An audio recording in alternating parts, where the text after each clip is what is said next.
Certo. Bom, mais uma vez agradecemos o Colaboratório de Interculturalidades, Inclusão de Saberes e Inovação Social, o COLINS, que é um grupo de pesquisas, estudos e pesquisas, e também ação colaborativa, vinculada ao Programa de Pós-Graduação em Estudos Antrópicos na Amazônia, da Universidade Federal do Pará, dá continuidade, neste dia de hoje, a mais uma sessão do nosso Putirum, né? O Putirum é um encontro, poderíamos dizer assim, é uma palavra, é um termo de origem tupi-guarani e que significa uma minga, né? Significa um encontro para uma produção coletiva, né? Um encontro entre pessoas, parceiros, parceiras, para uma produção coletiva. Então, Putirum significa um mutirão, é uma ação coletiva para um bem comum. Então, nós estamos desde o início deste semestre, em torno de março, abril, iniciamos essa série de encontros que estamos chamando de primeiro Putirum, primeiro mutirão de palavras e ideias, ou na língua quechua dos indígenas andinos, minga, né? Uma minga de palavras e ideias. E hoje nós teremos a presença, a grata presença do professor Odair Varela, né? Odair, muito obrigado pela sua participação, pela sua presença. Mais uma vez, estamos juntos aqui, né, neste momento, neste congraçamento, né? E gostaria de agradecer muitíssimo pela, pelo aceite, por ter aceitado o nosso convite. E o Odair, ele já é um conhecido nosso desde 2018, 19, 2018. O Odair esteve conosco no programa de pós-graduação em estudos antrópicos, numa ação do Programa de Apoio à Cooperação Internacional. Então, ele esteve no programa de pós-graduação em estudos antrópicos em Castanhal, e não só em Castanhal, mas também em São Caetano de Odivelas. Antes, chegou a visitar a cidade de Abaetetuba, o campus Universidade de Abaetetuba da UFPA, e naquele momento podemos ter contato com as ideias, com as proposições, com os projetos do Odair, e que vem muito ao encontro do que nós acreditamos que seja esse mutirão, esse putirum, em uma perspectiva de visibilizar a produção científica, né, o pensamento, né, a intelectualidade vinda também dos chamados países, eu tenho até certo receio de dizer pós-coloniais, mas vamos dizer países que foram colonizados, né? Como o Brasil, boa parte dos países da África, notadamente nesse momento os países que têm a língua portuguesa como língua oficial, mas não só os países dessa lusofonia, mas também os países hispano-americanos. Né? Então já tivemos um primeiro momento, dois momentos na realidade, com pesquisadores, lideranças indígenas da Colômbia, né? E agora, para nossa felicidade, temos a presença do Odair Varela, né? O Odair, ele é professor auxiliar, né? Professor da Universidade do Cabo Verde, né? O Cabo Verde, para aqueles que ainda não têm uma noção da geografia do Atlântico, Cabo Verde ele está próximo à costa da África, né? É um conjunto, é um arquipélago, são 10 ilhas, e está mais ou menos na direção do Senegal, da Gâmbia, mais ou menos por ali. Depois o Odair pode me corrigir com mais precisão essa localização. E o Odair ele tem uma licenciatura em Relações Internacionais, né? E também é mestre e doutor em Sociologia pelo Centro de Estudos Sociais e a Faculdade de Economia da Universidade de Coimbra, e também realizou um pós-doutorado em Ciência Política na Faculdade de Direito e Ciência Política da UQAM, né? Universidade do Quebec, em Montreal. Né? E nesta tarde ele irá conversar conosco sobre decolonialidade do pensamento social no espaço de língua oficial portuguesa. Tá? Então, mais uma vez, Odair, muito obrigado pela sua presença e passo a palavra para as suas considerações iniciais e a sua apresentação. Muito obrigado, meu amigo. Muito obrigado, caro José Guilherme Fernandes. Vocês estão ouvindo bem? Sim, sim, Então, da minha parte, sem problema. ok. Então eu posso ligar a câmera também, não é? Ok. Então vocês estão me vendo e escutando bem. Então boa tarde aqui de Cabo Verde. Creio que também lá em Pará. Vocês estão iniciando a tarde. Aqui estamos finalizando a tarde. Estamos entrando na noite. Boa tarde a todos e a todas. Eu agradeço muito o convite do meu colega e amigo Zé Guilherme. É sempre voltar ao Pará, ao Castanhal, mesmo que virtualmente. Foi muito boa a minha estadia com vocês, aprendi muito. Espero um dia desses regressar. Eu também agradeço o convite para vir cá conversar um pouco sobre os caminhos da decolonização do pensamento social no espaço de língua oficial portuguesa em África. Eu vou tentar que a conversa seja mais leve possível, não tentando não ser muito teórico e profundo. Não vou começar por discutir teoricamente os conceitos de decolonização ou, se quiserem, o pensamento pós-colonial, as diferenças, e semelhanças. Podemos fazer isso no debate. O importante é saberem que é a partir dessa noção de que o pensamento decolonial, da decolonialidade ou da decolonização, não tem o tal S, justamente vamos para olhar para as continuidades coloniais, não é? Em perspectiva, e não para falar no fenómeno de descolonização. É por isso que, quando se fala na perspectiva pós-colonial, estamos rigorosamente a dizer a mesma coisa quando se utiliza a expressão pensamento decolonial, ou, se quiserem, a decolonialidade. Odair, por gentileza, se você puder ligar a câmera, eu acho que ela não foi ligada, pelo menos não está aparecendo para mim. Não está aparecendo. Eu liguei, agora está aparecendo? Não. Não? Então, Bom, mas enfim, você pode prosseguir.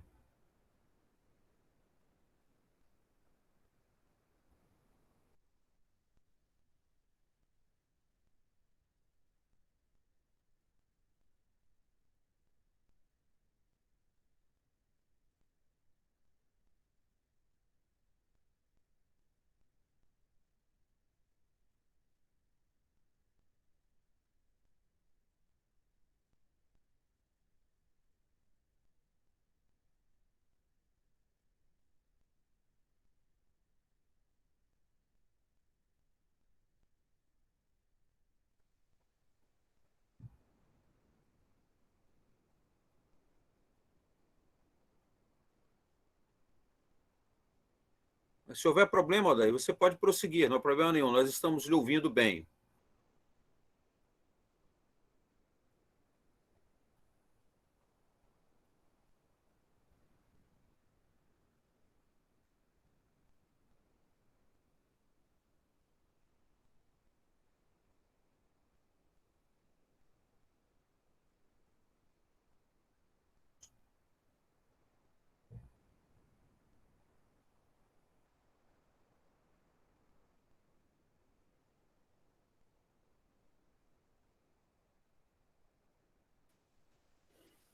O Odair está mudo, ele tem que ligar o microfone. Odair, não estamos ouvindo, precisa ligar o microfone. Você pode falar, Odair?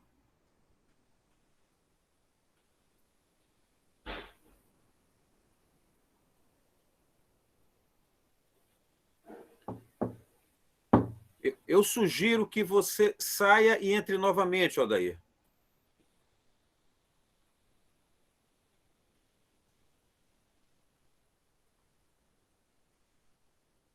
Só mais um momento, certo, gente? Vamos ver se resolve o problema da transmissão.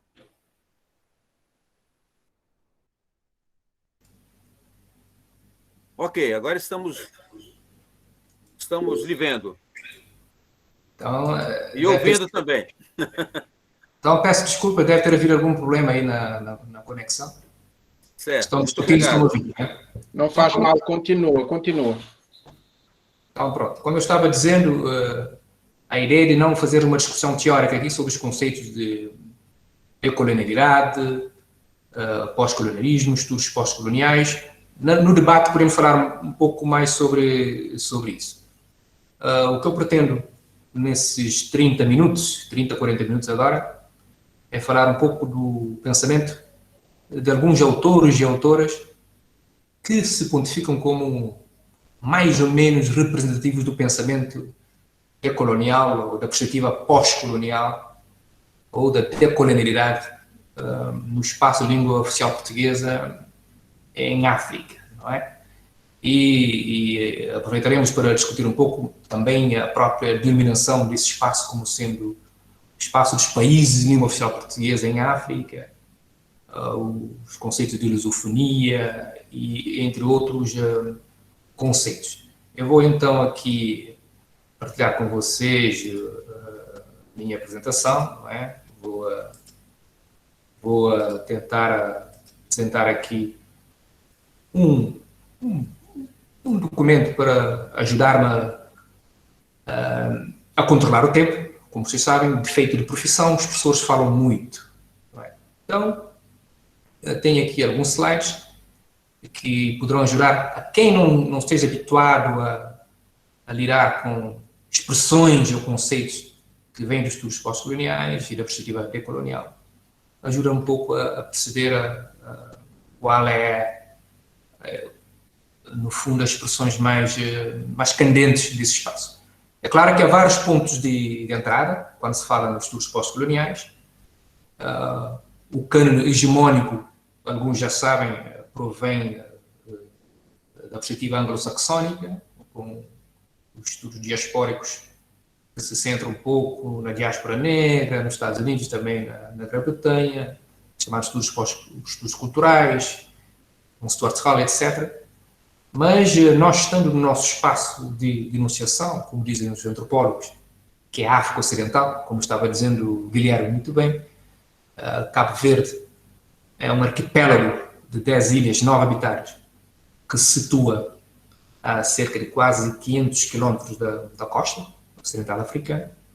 Tem como vizinhos o Senegal, Gâmbia, Guiné-Bissau e outros países, a chamada região da Senegâmbia. E é a partir desse ângulo de entrada que nós olhamos para a perspectiva pós-colonial.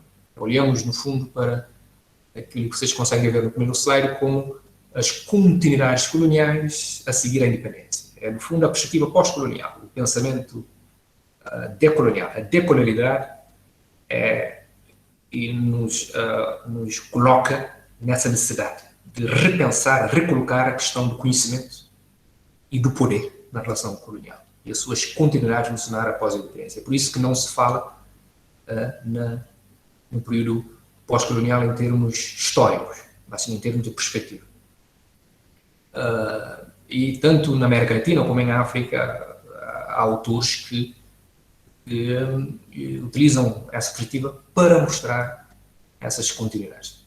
E o ângulo de entrada é a perspectiva pós-colonial. Pelo menos para mim, neste momento, é seguir um pouco o rastro de autores que começaram essa senda desde a década de 60 do século passado, 50, 60.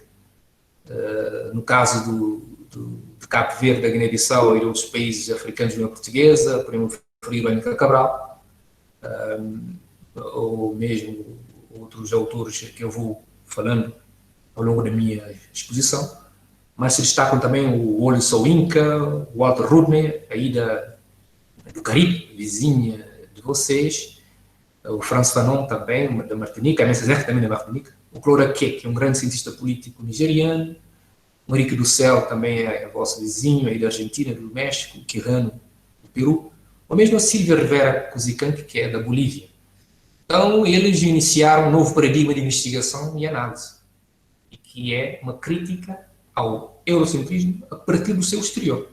Ou seja, na visão daqueles que foram e que são intelectualmente marginalizados através da persistência e eficácia da diferença colonial, de acordo com aquilo que Mignolo diz. Então, a perspectiva da colonialidade que foi utilizada por Aníbal Quijano nos permite revisitar intelectuais como Amílcar Cabral, a partir dos seus trabalhos sobre o colonialismo da década de 60. É que se formos pegar apenas na perspectiva anglo-saxónica dominante dos estudos pós-coloniais, é difícil resgatar esses autores. Porque aí o recurso seria apenas até a década de 80, com os livros de Edward Said, Terlik, etc. Com o Edward Said, estou a falar do orientalismo. Então, com isso nós podemos resgatar autores como Amílcar Cabral, porque vamos considerar a modernidade a partir da perspectiva da colonialidade, em vez de analisar o colonialismo a partir da perspectiva da modernidade. Então aí nós podemos ver que a modernidade então é outra face do colonialismo, a modernidade colonial. Só com a perspectiva da colonialidade, ver as continuidades coloniais, isso é possível. E também aí vai nos permitir ver que a própria ciência moderna também tem outra face, que é o colonialismo. Se não fosse o colonialismo, não era possível haver a tal ciência moderna. Então, há uma própria mudança da ideia da ciência moderna a partir dessa perspectiva da colonialidade, ou seja, das continuidades coloniais. Então, a história da ciência a partir da perspectiva da colonialidade é recente, sem dúvida. Mas a perspectiva em si vem desde há muito, como eu referi. Com o caso de Amílcar Cabral, que eu cito aqui, propositadamente, mas também temos o caso da filosofia e libertação da América Latina, de teoria da independência, também com autores da América Latina e de África, como é o caso de Samir Amin, que é um economista egípcio. Não é?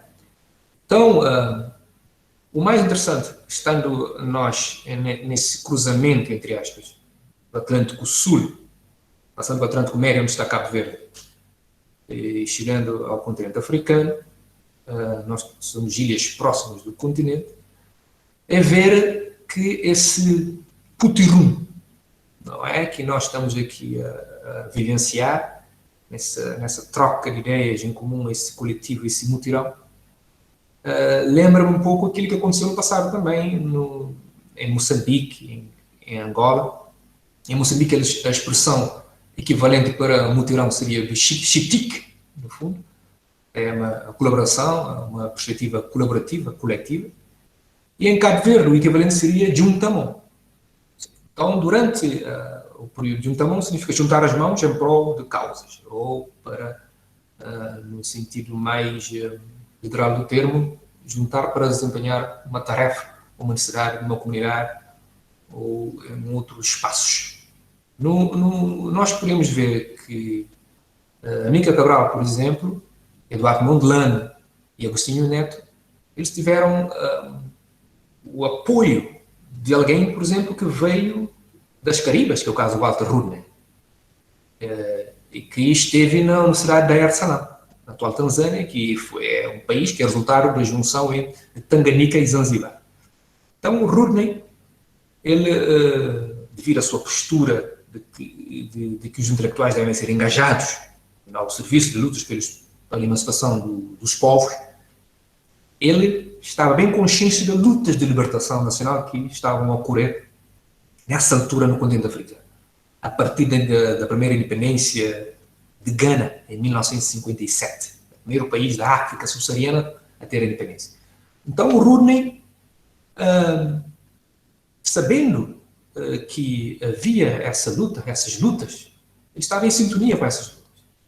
E ele tem uma citação, uma visão sobre o colonialismo português, a partir de um capítulo desse livro, que se chama Colonialismo como Sistema para Subdesenvolver a África, onde ele diz, por exemplo, que em 500 anos Portugal não tinha conseguido formar um único médico africano em Moçambique.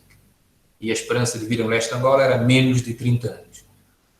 Então, entre outras críticas que ele faz ao sistema colonial.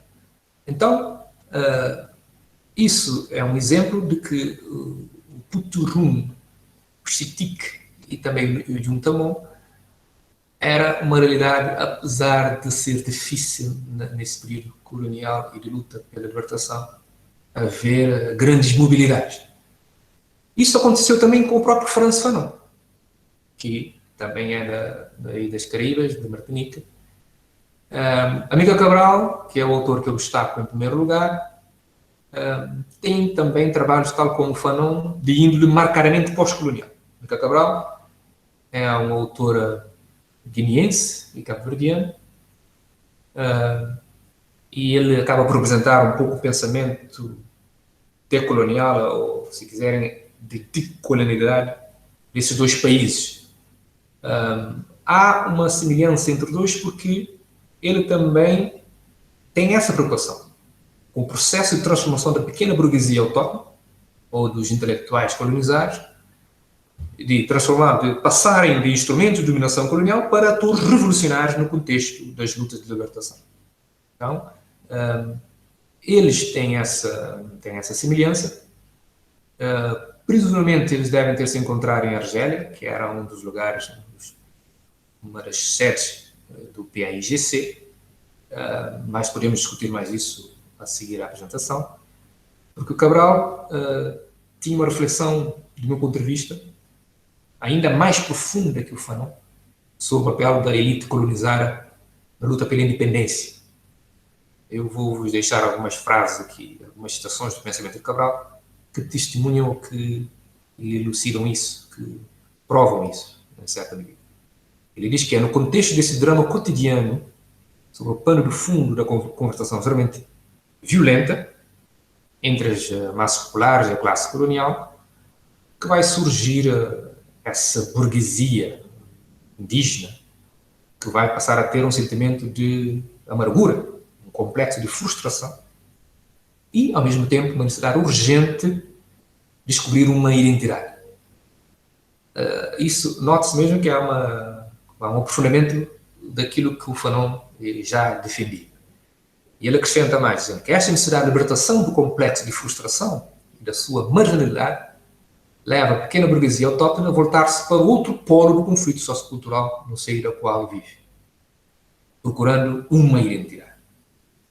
E há uma frase muito mais longa, onde ele alerta, contudo, que essa procura por uma identidade, que esse retorno às fontes, não é e nem pode ser em si próprio um ato de luta contra o domínio estrangeiro. E já não significa necessariamente um retorno às tradições. Então, é a negação que essa burguesia tem da pretensão supremacia da cultura dominante sobre a do povo dominado, com o qual ele vai ter a necessidade de se identificar para resolver o conflito sociocultural em que se debate, procurando uma identidade. Então, Cabral alerta que o retorno às fontes, o retorno às origens, não é, pois, uma démarche voluntária.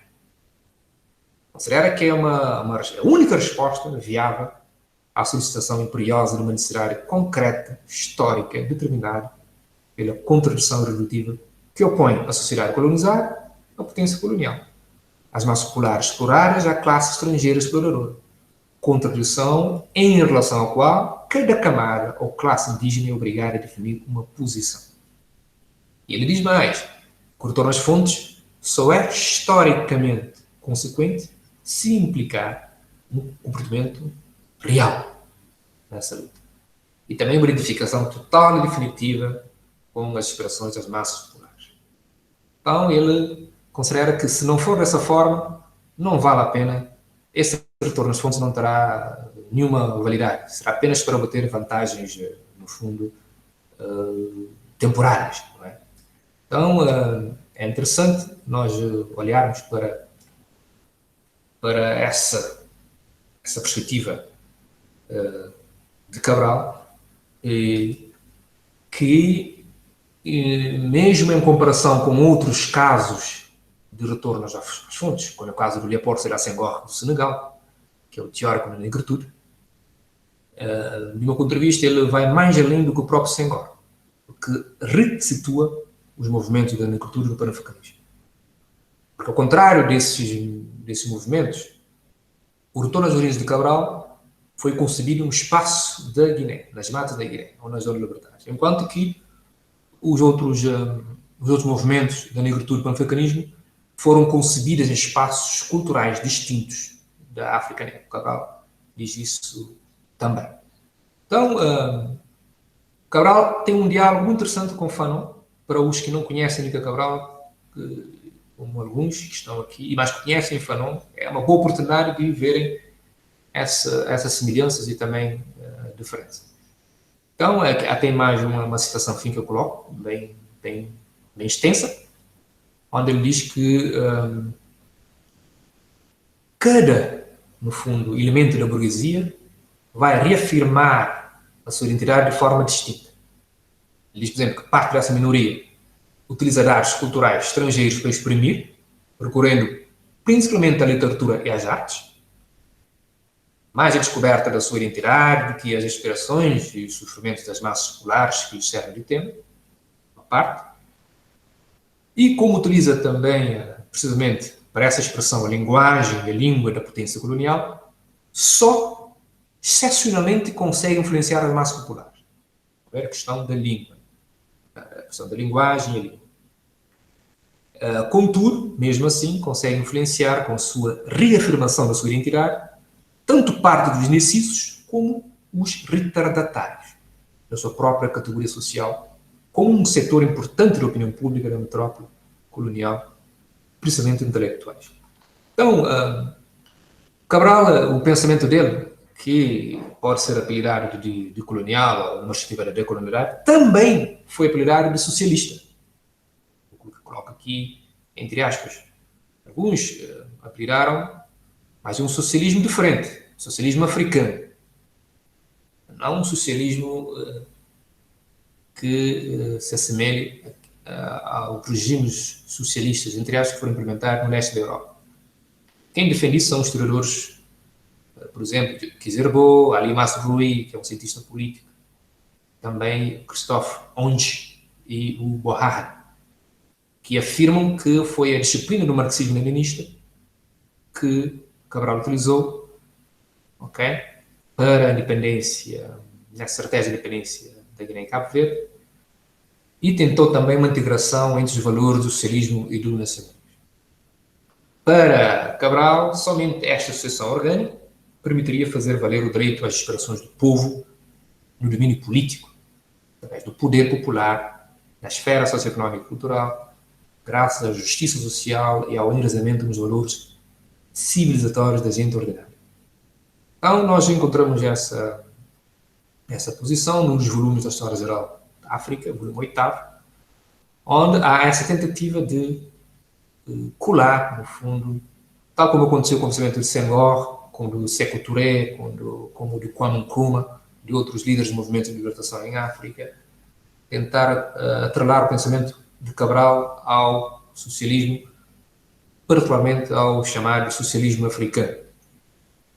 Mas, para mim e também para outros que estudam um pouco o pensamento desse líder político africano e também intelectual guineense e cabo-verdiano, Cabral foi para além de Marx. Esta é a minha convicção. Considero que restringir o pensamento cabraliano somente ao quadro marxista é muito redutor. Porque justamente ele foi um dos teóricos que melhor idealizou e preconizou forjar uma identidade cultural africana, parte da elite autóctone, e nós podemos ver na maneira como ele avalia, ele reconhece esse paradoxo aparente da contestação do domínio colonial. Ele é no seio da pequena burguesia autóctone, categoria social nascida da própria colonização, que surgem as primeiras iniciativas consequentes visando a mobilização e a organização das massas populares para a luta contra a potência colonial. Essa luta reflete a consciência ou tomada de consciência de uma identidade própria, generaliza e consolida o sentimento de dignidade, reforçado pelo desenvolvimento da consciência política, e vai beber a cultura ou as culturas das massas populares em revolta, uma das suas principais forças. Então, Cabral, que tem, obviamente, no contexto da sua época, contradições no seu pensamento, inclusive até podemos chamar de erros de análise, tendo em conta o meio em que vivia. Por exemplo, não há tempo de falar nisso, mas a sua concepção intrincada de etnia, de tribo, é perceptível porque havia a necessidade de vencer uma luta, vencer o exército português, militarmente.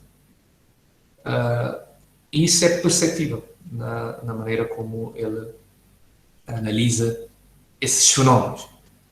Então, nós temos neste momento um grande problema quando se estuda o Cabral em Cabo Verde, na Guiné, porque há dificuldades em distinguir do político, do humano e do herói.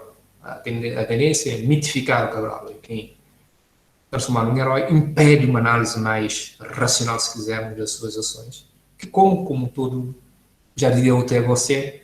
é um intelectual à sua circunstância, com suas contradições, com seus erros de análise e com as suas produções brilhantes, nesse caso, do Cabral. Então, neste ponto, o pensamento de Cabral se afasta nitidamente do marxismo clássico, apesar de, normalmente, se defender que o nacionalismo das colónias portuguesas era influenciado pela doutrina marxista-leninista.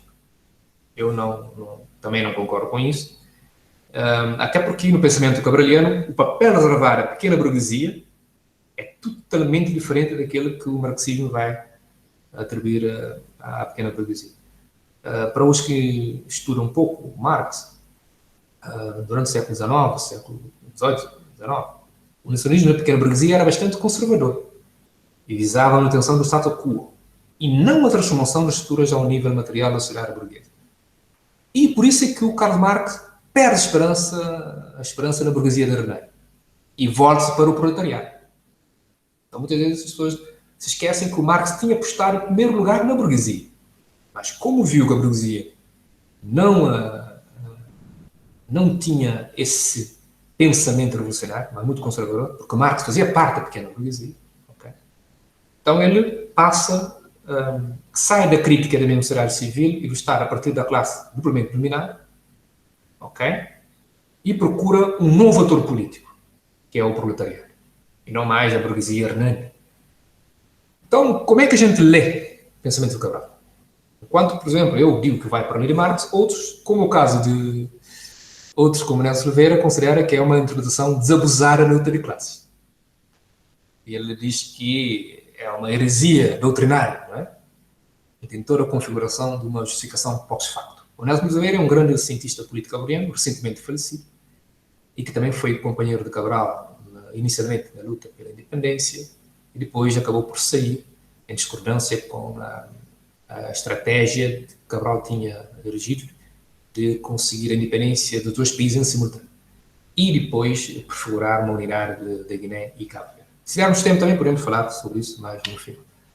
Então, é claro que essas posições são relevantes ao olharem para o pensamento de Cabral dessa forma, mas muitas vezes se ignora, propositadamente ou não é? Esse tal locus de iniciação que eu tinha referido, o espaço de onde o Cabral lê e pesquisa, no fundo, a partir da realidade em constante mutação, num contexto de luta, um contexto violento, de luta contra o colonialismo. Então é preciso tomar muito cuidado com essas equiparações ocidentalizantes de processos históricos distintos, que eu venho defendendo há muito. Então, a sua concepção vem de um contexto específico. Essa é a minha ideia. E também, creio que o pensamento de Cabral, nessa perspectiva da decolonialidade, melhor dizendo, ela é um pensamento que, mais do que nacionalista, ela é pan-africanista, internacionalista e cosmopolita subalterno.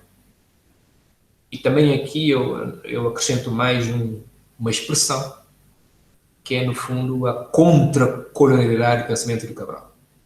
Mais do que pensamento decolonial, ou da decolonialidade, posiciona-se explicitamente contra a colonialidade. E esse, também depois podemos falar mais sobre isso, é uma ideia que deriva de um grande teórico indiano, que é Homi Bhabha, que fala da contra-modernidade nesse sentido também, de se opor à modernidade dominante colonial. Então, por que o pensamento dele é mais pan-africanista e internacionalista? Porque ele defendia que a unidade de luta significa a nossa luta, para além de visar a unidade do nosso povo, visa a unidade africana e universal. Então, a luta é, por isso, internacional e universal. E ele diz, tem várias frases dele que, do meu ponto de vista, comprovam essa sua visão pan-africanista, internacionalista e cosmopolita subalterno, mais do que nacionalista. E ele acaba justificando isso dizendo: nós somos povos da África, não temos hoje as armas especiais que outros possuem, não temos grandes fábricas, não temos mesmo as nossas crianças brinquedos que outras crianças possuem, mas temos o nosso coração, as nossas cabeças, a nossa história. Esta história que os colonialistas nos tiraram. Os colonialistas têm o hábito de dizer que eles nos fizeram ingressar na história. Nós demonstramos hoje que não. Eles fizeram-nos sair da história, da nossa própria história, para o seguir no seu comboio, no último lugar no comboio da história, da sua história. Hoje, empunhando as armas para nos libertarmos, seguindo o exemplo de outros povos que pegaram armas para se libertar, queremos, pelos nossos próprios pés, nossos próprios meios, nossos próprios sacrifícios, regressar à história. Agora, essa posição do Cabral, posição mais pan-africanista e internacionalista, é pouco conhecida. Porque Cabo Verde e Guiné-Bissau foram, entre aspas, marginalizadas no contexto dos estudos de movimentos sociais no espaço universal português em África. Deu-se mais atenção a Frelimo e ao MPLA. Por quê? Porque os estudiosos anglo-saxónicos estavam mais interessados nesse país da África Austral, devido ao seu importante papel nas lutas independentistas na antiga Rodésia, atual Zimbábue. E também na África do Sul, e também em outros espaços coloniais britânicos. E o Cabral foi muito importante, uma visão pan-africanista e internacionalista, ao procurar ajudar esses mesmos movimentos, do MPLA e também da Frelimo, como mostra essa citação, que é um pouco extensa, não é? Ele diz, tem várias citações, várias expressões aqui que mostram que ele tinha essa visão cosmopolita, subalterna. Ele diz: nós mesmos colhemos riscos em Angola, em reuniões clandestinas. No momento em que vários angolanos estavam presos pela PIDE, foi preciso ir a Angola fazer reuniões. Arranjamos contrato como agrônomo. Ele foi trabalhar em Angola como engenheiro agrônomo. Ele era agrônomo de profissão. Fomos para Angola e aproveitamos para reunir camaradas, para discutir com eles o novo caminho que devíamos seguir todos na luta pelas nossas terras. E então ele diz: para servir o povo da Guiné e Cabo Verde, camaradas, não só, porque os próprios filhos de Angola servem bem o povo de Angola. Embora nós, na nossa consciência de homens, tanto fazia para nós servir em Angola, como servir a Moçambique, como servir na Guiné ou Cabo Verde. Eu creio que essa citação mostra claramente o espírito mais solidário, pan-africanista do Cabral, que não olhava somente para a Guiné e para Cabo Verde. Okay?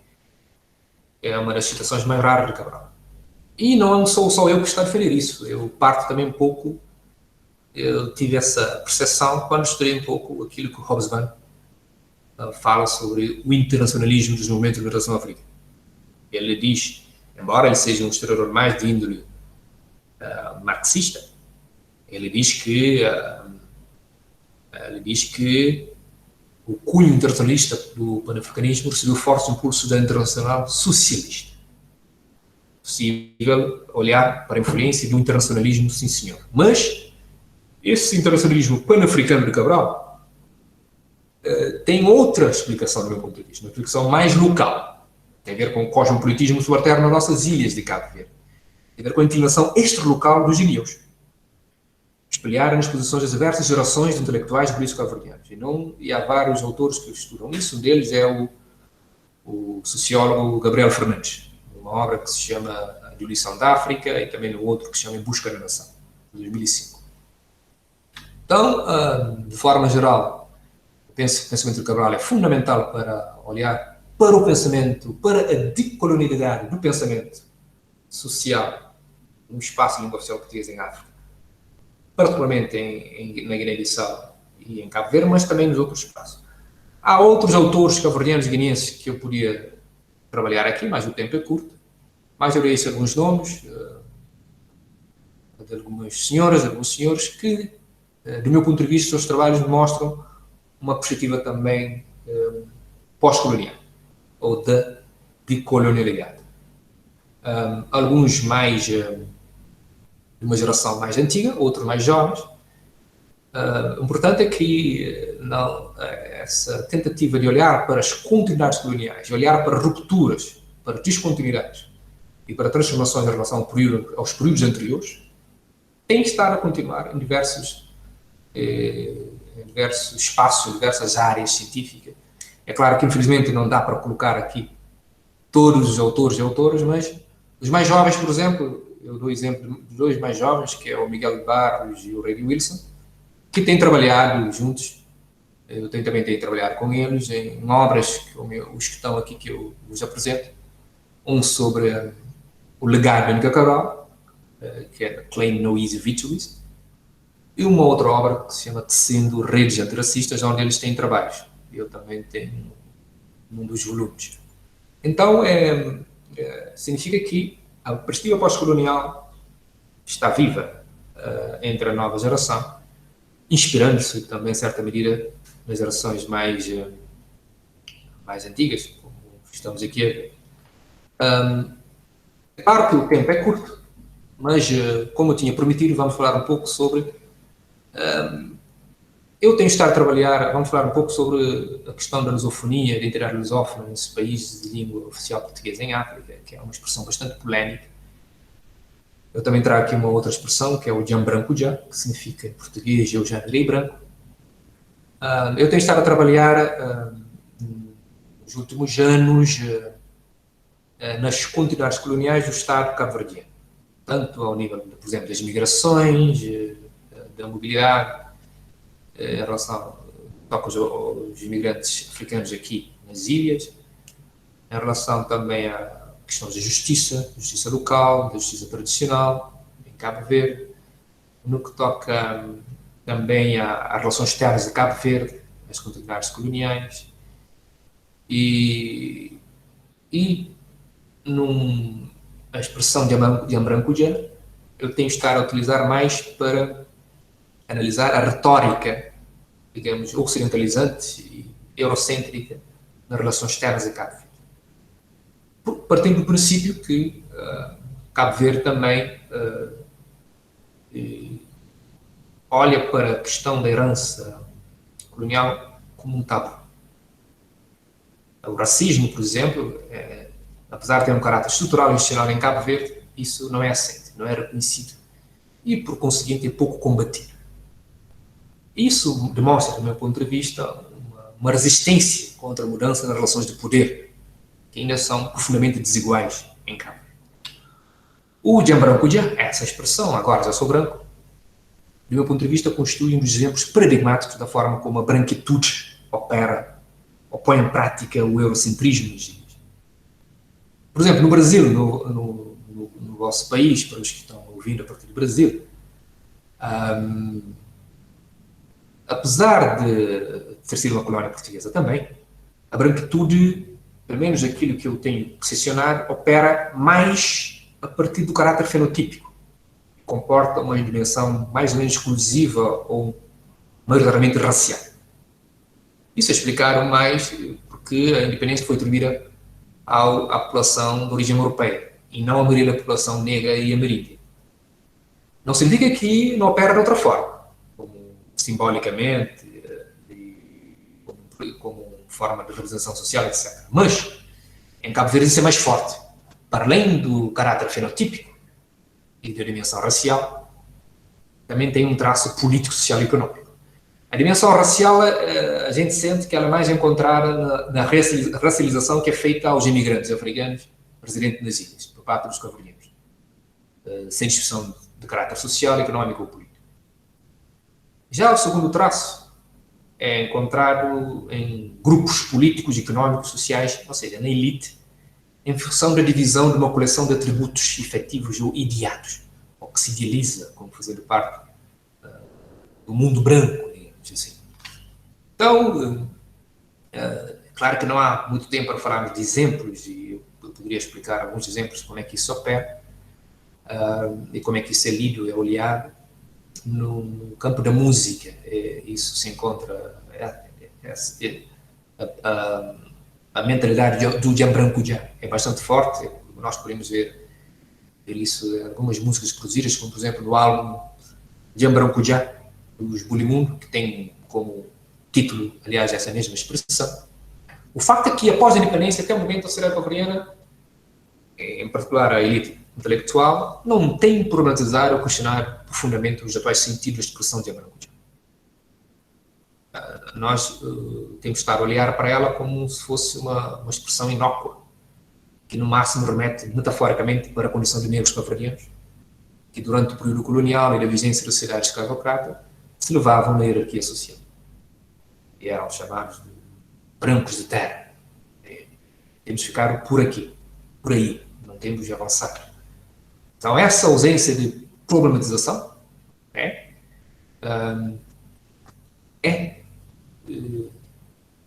claramente a evidência da existência de uma colonialidade do saber, utilizando essa expressão de Quirré. E mostra como é que o eurocentrismo opera no campo de produção do conhecimento. E é um dos mecanismos, de Jambrancujá constitui um dos mecanismos, essa colonialidade, essa continuidade colonial, é um dos mecanismos pela qual concretamente é defendida a identidade cultural europeia e lusófona de Cabo Verde. A mentalidade de Jambrancujá permite defender essa identidade como sendo lusófona. Esta branquitude é imposta, consumida, reproduzida pela incipiente academia de diversas formas. Nas referências teóricas que nós encontramos, utilizamos nas universidades, nas metodologias utilizadas, metodologia de pesquisa, nas línguas e linguagens, currículos, etc. Eu trabalho isso em outros textos. Infelizmente não há tempo para falar muito sobre essa parte. E quando se fala de identidade lusófona, da lusofonia, eu costumo recorrer um pouco à história, não é? E muitas vezes a gente esquece o início, porque historicamente os lusitanos constituíam um conjunto de povos de origem indo-europeia, provenientes do que os romanos chamaram de Lusitânia, uma província hispana, ou da Espanha, que preenchia a porção oeste da Península Ibérica, cuja terra cuja delimitação exata ainda hoje é um pouco controversa. Então a figura mais notável entre os lusitanos foi o chamado Viriato, que habitava nos montes Hermínios. Okay? Então, eu costumo, de forma irónica, dizer, se os lusitanos têm essa origem, pretender que todos os países africanos na porção portuguesa tenham uma identidade lusófona seria muito limitado. Então teríamos que incluir também uma boa parte da atual Espanha no meio, já que a antiga Lusitânia também fazia parte do seu atual território. Se os países africanos de língua oficial portuguesa se identificaram como lusófonos por causa da língua, e por via desta, pela cultura também, preciso procurar se os fundadores da lusofonia, o lusitano, falavam português. Como se sabe, o lusitano falava no máximo o hispânico, não o português. Nós devemos concluir que as raízes históricas que supostamente justificam, identificando os chamados PALOP como conjunto de países lusófonos, caem por terra. Por isso não faz sentido uma identificação desses países como sendo lusófonos, culturalmente falando, apenas por causa da língua, que pode ser uma entre várias outras línguas maternas e ou oficiais. Então eu deixo algumas questões. Qual é o propósito disso? Falar sem lusofonia. É querer reconhecer o caráter emancipatório das línguas nacionais e da possibilidade de se tornarem proeminentes? As línguas angolanas, brasileiras, cabo-verdianas, guineenses, moçambicanas, santomenses e timorenses, entre os quais se inclui o português? Ou a CPLP e outras organizações querem seguir o mesmo processo hegemônico que, por exemplo, o inglês e o espanhol têm preferido? O que é que tem acontecido no mundo ex-inglês, ou se quiser, ex-espanhol? tem-se procurado legitimar a existência de um suposto inglês padrão, um espanhol padrão. E é isso que se quer também no espaço de língua portuguesa, legitimar um suposto português padrão, o português de Portugal, relegando de forma subalterna o português que se fala nos restantes países da CPLP, chamando de português de Angola, do Brasil, de Cabo Verde, da Guiné-Bissau, de Moçambique, São Tomé e Príncipe, etc. Então, outra pergunta. Reconhecer o referido caráter emancipador das línguas ao designá-las como novas línguas portuguesas significa aludir a necessidade de haver cada vez mais uma consciencialização de que existem várias línguas portuguesas e que, portanto, é preciso ter atenção aos contextos linguísticos locais, nos relacionamentos entre os Estados, evitando a imposição ou a contínua colonização do chamado português padrão. Esse é o objetivo. Ou então, será numa outra perspectiva que nós estamos perante não mais do que uma tentativa de manter o português como o teto principal que abraça, protege de forma paternal ou maternal as outras línguas, ou que as incorpora ou dilui, nunca prescindindo do conceito de português, para caracterizá-las num situacionismo galopante, na qual o novo nunca emerge, e qualquer tentativa nesse sentido é sempre visto como estando na contramão do contra. Então, será que estamos perante uma reificação de laivos de uma tentação subreptícia neocolonial porque não se quer perder o último, principal, o refúgio, o reduto do orgulho imperial, que é a língua? Nós, saindo um pouco da minha visão e de outros em Cabo Verde, na Guiné-Bissau, queria continuar com essa discussão numa outra perspectiva, que é a perspectiva moçambicana de José Negrão, que é um socioeconomista moçambicano, que também tem uma visão muito crítica sobre essas denominações, tanto de lusófono como também até de PALOP, Países Africanos de Língua Oficial Portuguesa. Ele se posiciona contra o acrónimo dos PALOPs, por considerar que não espelham a diversidade linguística e identitária desses Estados. E eu tento ser o mais honesto no tratamento possível. Por isso que eu gosto de citações. Eu trago mais uma citação do Zé Negrão, onde ele diz o seguinte: a língua é um fator de aglutinação na comunicação da nossa produção. Mas ela não pode se constituir num denominador comum em matéria de filosofia e ciências sociais. Muitos dos que fazem parte dessa centena designada por PALOPs, País Africano de Língua Oficial Portuguesa, nem sequer se identificam com essa designação. Como dizia Machado da Graça, nunca ouvimos alguém dizer eu sou PALOP. Da mesma maneira que nunca ouvimos um português dizer que ele é PELOP, País Europeu de Língua Oficial Portuguesa. Ou um brasileiro dizer que é PLALOP, País Latino-Americano de Língua Oficial Portuguesa. Então, de forma irônica ou até engraçada, o Zé Negrão, de facto, traz mais uma brasa para a fogueira na discussão sobre a tentativa de catalogar os outros, mas não dos outros, nesse caso africanos, mas não a nós mesmos. Nesse caso estou a referir a Portugal ou ao Brasil, por exemplo. E ele diz, continua, para os cientistas sociais africanos não se trata somente de uma questão de designação. Não é só algo semântico. Trata-se também e fundamentalmente de uma estrutura de pensamento. E, consequentemente, de produção de conhecimento que não se sente exclusivamente na estrutura linguística conceitual do português, muito embora seja através dessa língua que se expressa. Ele quer dizer o seguinte, basicamente, lembra-me um pouco a maneira como os escritores moçambicanos e angolanos escrevem, alguns deles, como Mia Couto e Pepe Telles. A estrutura de pensamento de muitos de nós, ou mesmo Germano Almeida, quando não feita na língua materna, é por elas fortemente influenciada, o que, obviamente, tem implicações na forma como se produz conhecimento.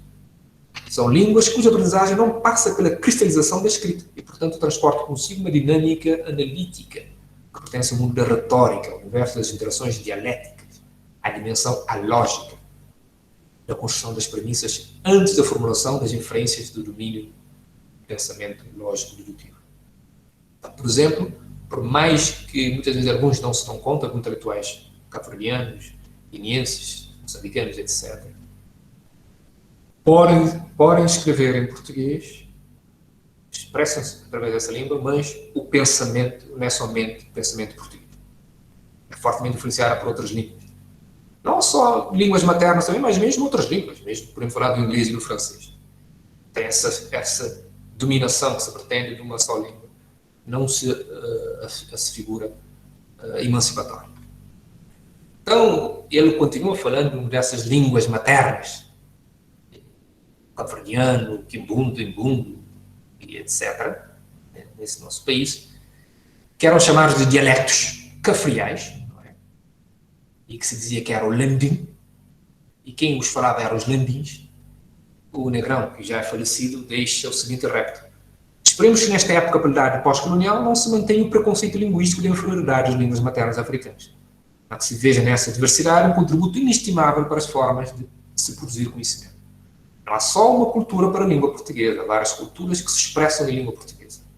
Não se trata de substituir a língua portuguesa pelas línguas maternas ou de procurar uma língua veicular neutra, como o Kiswahili, ou um Pidgin, como o Fanagalo. Trata-se, sim, de ir buscar a estrutura de pensamento da nova geração de cientistas sociais africanos, os encantos e os saberes que deixaram Luís de Camões cativo. Essa citação, do meu ponto de vista, do Negrão, é brilhante. É claro que eu poderia ficar aqui mais horas falando da perspectiva pós-colonial moçambicana, de outros autores, mas infelizmente não temos tempo. Eu vou citar apenas alguns autores que podem servir de guia para futuras leituras. Temos aqui na Bragança, existe um centro de sociais aqui na Bragança, em Moçambique, em Maputo. Temos o sociólogo Carlos Serra Pai, a Teresa Cruz de Silva, Isabel Casimiro, Paula Menezes, Lísio Macano, Mia Couto, que é um escritor conhecido no Brasil, Severino Nguenha, o filósofo Severino Nguenha, e também o outro filósofo José Castilho. Então, pessoas da área das ciências sociais e humanas, também das letras, que encarnam um pouco essa perspectiva pós-colonial moçambicana. Por exemplo, tenho estado a estudar ultimamente a filosofia africana através da visão desses dois senhores aqui, o Severino Nguenha e o José Castilho. Eles têm um livro em comum que se chama Pensamento em Cajá, ensaios sobre a filosofia africana, educação e cultura política. E há um livro do Castelhano que se chama Referenciais da Filosofia Africana em Busca da Intersubjetivação. O Severino Elias Nguenha é um autor que olha para a necessidade de se reler a história, mas reler a história mudando também os princípios de leitura da história. Quais são os princípios filosóficos, okay, que devem ser utilizados para ordenar e construir a história? E quando se faz uma releitura da filosofia, e não olhando somente para o cano hegemônico da filosofia, que parece que começa na Grécia e termina na Alemanha, quando se olha para a filosofia africana, no fundo está a dizer que cabe à filosofia na história o dever de apreender, anunciar e representar os princípios fundamentais para interpretar os factos, dar lugar na representação do mundo, atribuir-lhes uma importância e um valor no bem e no mal. Não é, portanto, a história, mas a filosofia que cabe a estes princípios. Então, rematando, ele diz: cabe à filosofia ordenar e construir a história, dando-lhe a caução que ela pode ter. Sem filosofia, nenhuma história é possível, de acordo com Nguyen. Então, temos aqui esses dois livros, Pensamento Engajado, o Referenciais da Filosofia Africana, para quem depois tenha interesse. Já estou mesmo no fim, aí vou roubar-vos apenas mais 5 minutos ou 10, para falar um pouco também da Angola e de São Tomé. Mais no campo literário, citando um grande escritor angolano que é muito querido, que é o Lênio Vieira, que também, já em relação à nossa discussão sobre a questão da língua, da lusofonia, ele considera também que é preciso combater um pouco essa tendência colonial ou não neocolonial, não assumidos, das metrópoles, com a nostalgia de procurar reforçar a língua portuguesa mediante a marginalização das línguas nacionais, proceder ao reforço da língua portuguesa, marginalizando as outras línguas. 4 décadas depois ainda temos essa ideia de que eles não são mutuamente absorvíveis, ou que não são combináveis. É por isso que, por exemplo, até neste momento Cabo Verde não reconheceu o seu bilinguismo. Reconheceu a língua materna, mas não é uma língua oficial, não é uma língua estudada nas escolas. O Lula Oliveira, que foi preso no campo de concentração do Tarrafal, ele escreveu em 1967 esse livro, seu romance Nós, os do Maculuso, onde afirma que a língua portuguesa é um troféu de guerra. A língua portuguesa não é algo atribuído, não foi atribuído, como se sabe, não foi um presente, foi conquistado. É um direito adquirido à custa de muito sangue. Então, portanto, a aposta numa política de força da língua portuguesa é um desígnio que cabe a esses Estados. É interno, não é endógeno. Não pode estar atrelado às agendas políticas e outras de outros países, nesse caso, de língua portuguesa. Então, Oliveira é um bom exemplo de tal como Miguel Cabral tinha afirmado que a língua portuguesa é uma das poucas coisas boas que os portugueses nos deixaram, ele chamava, que os Tuga nos deixaram. Também devemos olhar para o caso de Angola, do Oliveira, como quem continuou, no fundo, essa visão da Miguel Cabral. Embora eles tenham escrito, embora os pensamentos tenham a mesma altura, década de 60. Não é? Esse é o livro, para quem ter interesse em ler, o trabalho de José Leandro Vieira.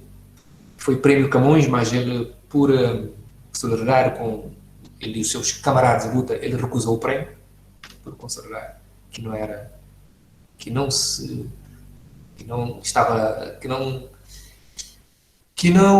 a recepção do prémio não faria jus aos colegas que faleceram em Angola em prol da luta pela libertação do país. Há outros autores, outras referências que nós podemos citar como tendo uma perspectiva pós-colonial angolana, mesmo o primeiro presidente do país, Agostinho Neto, outra senhora Deolinda Rodrigues, o famoso Pepe Tela, outros autores, escritores como António Carmo Neto. Há também o Mário Pinto Andrade e o Arsénio Orlando Satiamba, que é da nova geração. E há outros mais, mas infelizmente não houve tempo para recolher mais nomes. Eu conheço deles todos melhor o trabalho do Mário Pinto Andrade, com a sua famosa obra Origens do Nacionalismo Africano, mas nota-se que há aqui uma cumplicidade entre esses autores que eu referi, o Mário Pinto Andrade, o Agostinho Neto, da geração de 60, que é transversal a todos os atuais estados de língua oficial portuguesa em África. Finalmente, a perspectiva pós-colonial santomense, apesar de poder destacar outros nomes, creio que neste momento o nome que mais tem destacado é da investigadora, professora Inocência Mata, que trabalha mesmo nessa área dos estudos pós-coloniais, mais na teoria pós-colonial a partir da literatura, a partir do campo literário, a partir da teoria literária, melhor dizendo. Ela tem estudado o legado colonial na literatura portuguesa, tem criticado também as formas de enraizamento do racismo na produção literária, assim como também as contranarrativas, se quisermos, as contracolonialidades, não é? Que são expostas pelos afrodescendentes e pelos africanos no campo da literatura. Tem-se produzido muito também nos últimos anos nesse sentido, mostrando essas continuidades na postura contracolonial ou da contracolonialidade. Há outros nomes históricos, como a Ala do Espírito Santo, com essa obra famosa, é o Solo Sagrado da Terra, poema de protesto e luta, e também uma outra senhora que é a Conceição Lima, com esse livro, por exemplo, O Útero da Casa. Tendo em conta que já estou a falar há quase 50 minutos, eu posso parar por aqui e depois, no debate, poder tomar algumas das questões levantadas aqui. Certo? Muito obrigado. Agradecemos imensamente, Odair Varela, a exposição muito rica.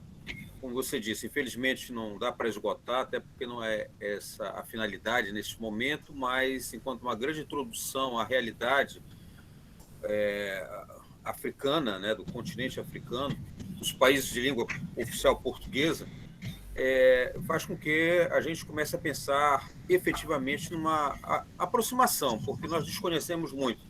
O efeito da colonização também passa por essa colonização dos saberes, como já diriam os intelectuais da Claxo, né, do Conselho Latino-Americano de Ciências Sociais, passa também por essa colonização epistemológica e que faz com que tenhamos olhos para a última novidade do continente europeu ou estadunidense, em detrimento das outras aproximações possíveis do Sul-Sul, né?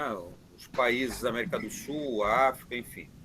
Então, quando você nos brinda com esse conhecimento, nos sentimos profundamente agradecidos por esse momento, essa opção. Tá?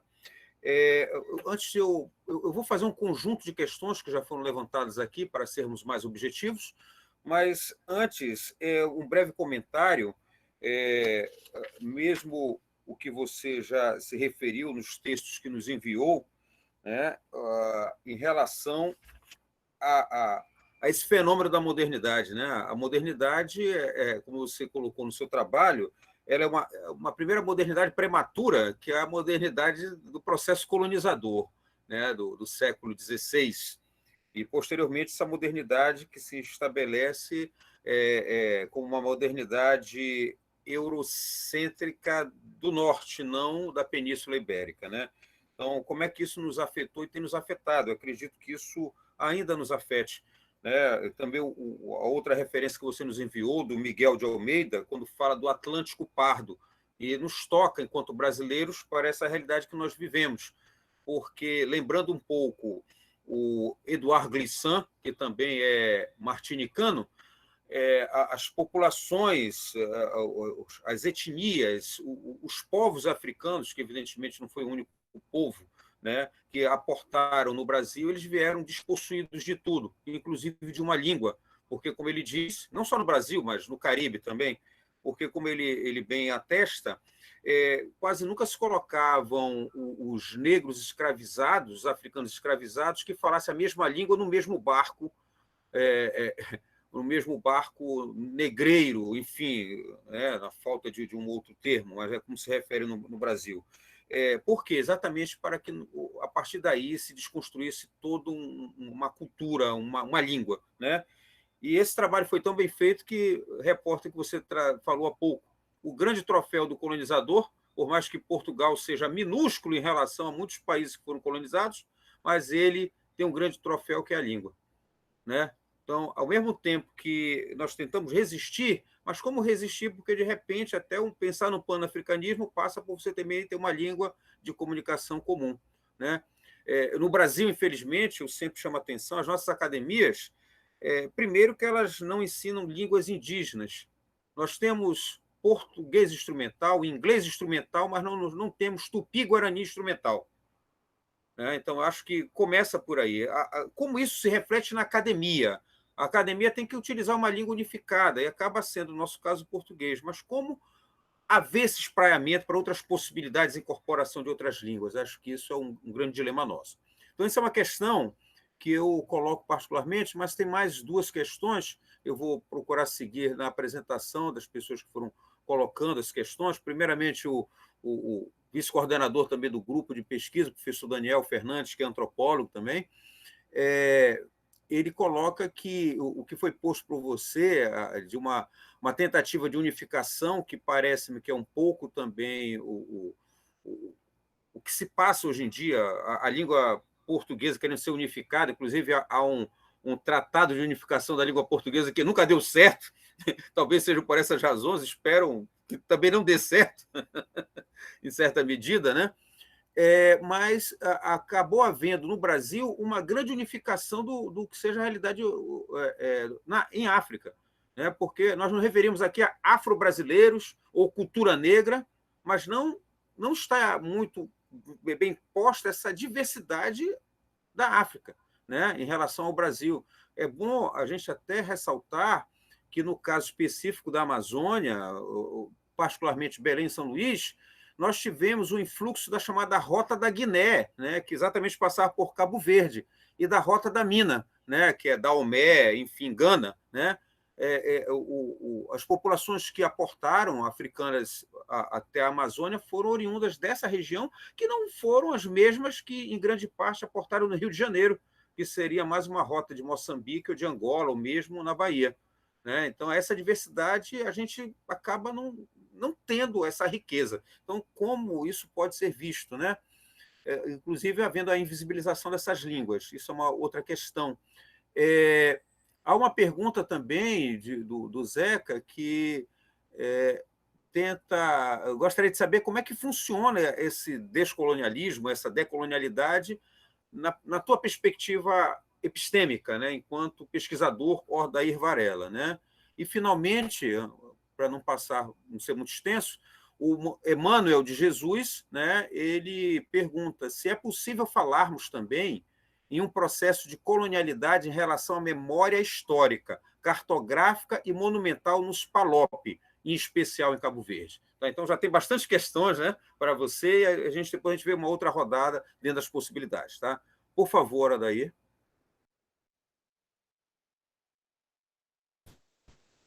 Muito obrigado, Guilherme, pelas questões e também pelo comentário. Vocês estão ouvindo-me bem, não é? Ok. Sim. Creio que, como eu vos enviei os textos, a minha apresentação não se centrou muito nos textos, até para a gente poder alargar a discussão. A questão da modernidade é uma questão que pode nos levar para muitas horas de discussão. A divisão que o Dussel faz na modernidade prematura e a modernidade madura é um excelente pontapé de saída para nós olharmos para as modernidades alternativas que foram marginalizadas por esse encontro colonial. Inclusive, isso já é bastante discutido, mesmo pelos estudos culturais, como Stuart Hall e outros.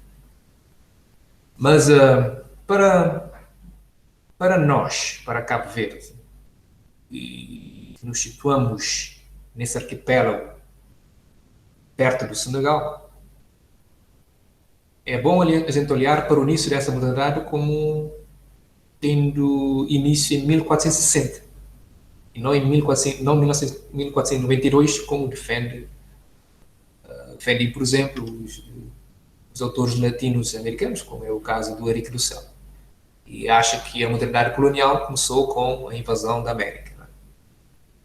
E nós fomos, entre aspas, invadidos antes, em 1460. Então foi aí que começou a modernidade.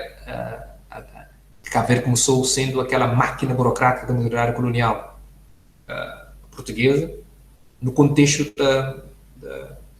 da chamada expansão ibérica, não é? Portuguesa, Portugal e Espanha. Então, isso mostra que há esse diálogo, enquanto que na América Latina, com o Dussel, com os autores decoloniais, parte-se de 1492, ignora-se que outros em África partem de 1460, ou até antes de 1442 ou 43, se a gente entrar aqui pela costa ocidental. Então, mais de uma contra-imagem da modernidade, nós estaríamos a fazer então uma recontra-imagem da modernidade. E isso mostra também que a produção de conhecimentos leva a desconhecimentos. Eu, curiosamente, tive até um diálogo com o Dussel. Ele, há uns anos, a gente se encontrou na Bahia. Ele disse, mas admitiu que, de facto, não conhecia essa realidade. Inclusive, nós partimos do princípio que as pessoas conhecem tudo, mas não, ele não conhecia Mica Cabral, por exemplo, não conhecia essa realidade. Então, por isso que esse putirrum é importante, para nós olharmos para essa outra realidade, outras portas de entrada. E quando se olha para a modernidade como sendo outra face do colonialismo, nós podemos recuar para outras modernidades, olhar para outras formas de modernidade. Inclusive, com isso, vocês viram nesse meu texto, África, berço da modernidade, pode-se recuar, inclusive, até ao Antigo Egito, não é? A Antiga Núbia, como sendo a raiz do Estado moderno. Isso acaba por pôr em xeque a linguagem de que a modernidade é algo evolutivo, não é? Que está atrelado mais a essa visão filosófica eurocêntrica de que começa, porventura, na Grécia e termina no Norte, como defenderam os filósofos alemães. Nesse caso, até o Hegel, que acabou por defender que a África, por exemplo, não tinha história. Então, é muito bom haver esse diálogo, porque também nos permite ver as outras cosmovisões. Quando se fala em transmodernidade, também olhamos para transcolonialidades, ou seja, várias formas de colonialidade. Também até de transcolonialismo, como costumo falar, várias formas de colonialismo. Muitas vezes se pensa que as colónias portuguesas são... parece que é um mundo monolítico, mas não. Quando o Guilherme fala de como é que nós desconhecemos essa diversidade afro no Brasil, é justamente a ver com isso. É porque há um silenciamento, há um apagamento dessa pegada africana no Brasil, e em contraponto a um privilegiar das outras pegadas europeias e etc. E nota-se mesmo no apelido das pessoas e tudo mais. Todas as pessoas se lembram se os apelidos são italianos, ou franceses, ou alemães, embora seja uma imigração mais recente. Mas há pouco investimento a nível da produção de conhecimento para tentar detectar essa diversidade.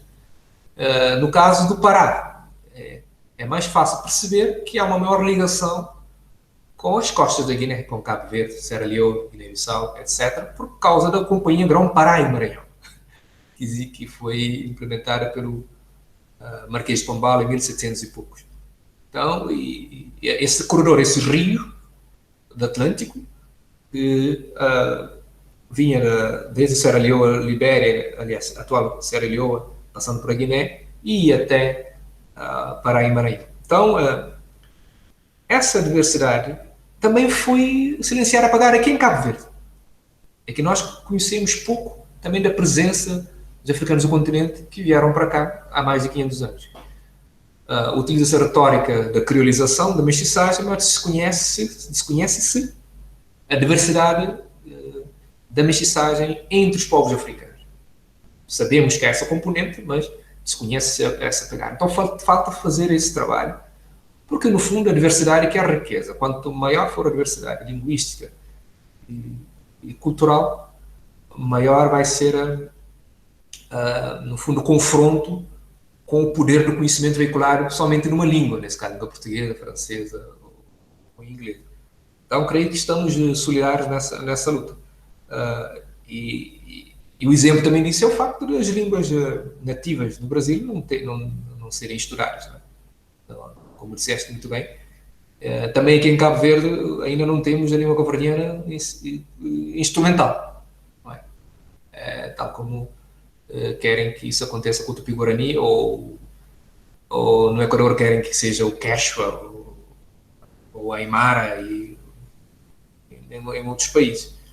Em relação à pergunta do Zeca, acho que, se me percebi bem, ele pergunta como é que funciona a perspectiva pós-colonial em Cabo Verde, ou do meu ponto de vista como é que isso se opera, não é?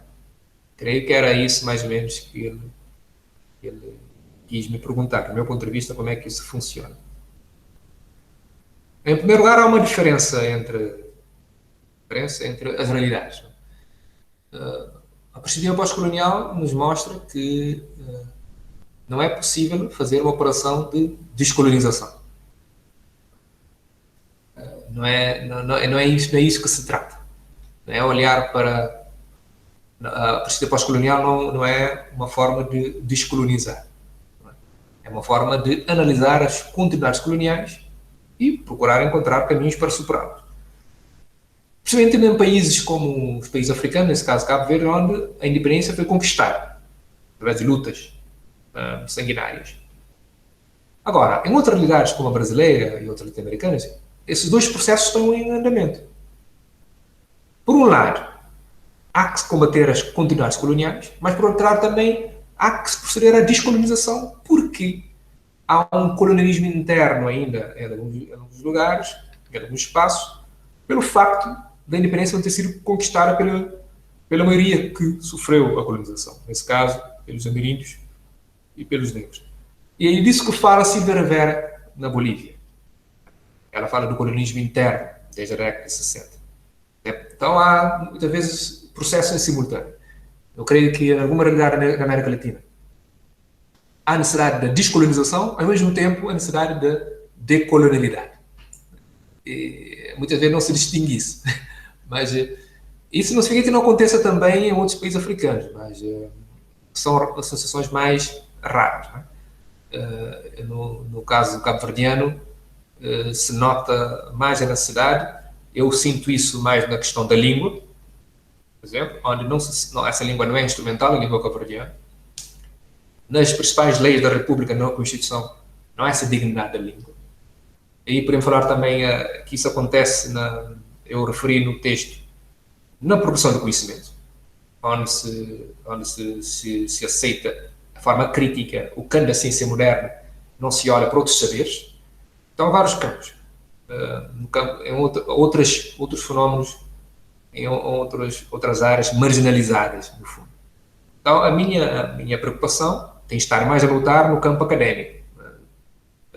Sou mais conhecido como um ativista académico que tenta discutir que agenda endógena de produção de conhecimentos para Cabo Verde, desde 2005.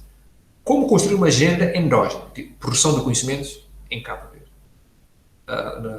Não só no campo universitário, mas também em outros campos, porque os saberes não são produzidos somente nas universidades, nos movimentos sociais, etc, etc.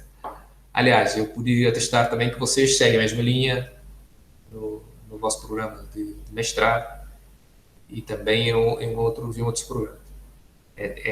Perceber essa diversidade de saberes, não só científicos, para evitar, no fundo, essa hegemonia do Norte na definição da agenda de produção de conhecimento.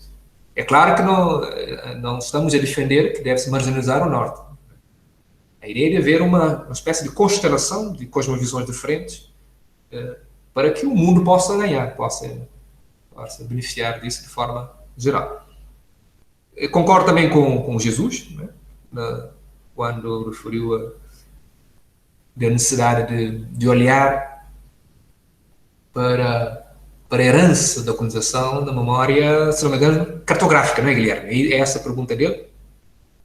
Exatamente, a memória histórica, cartográfica e monumental no SPALOP. Sim.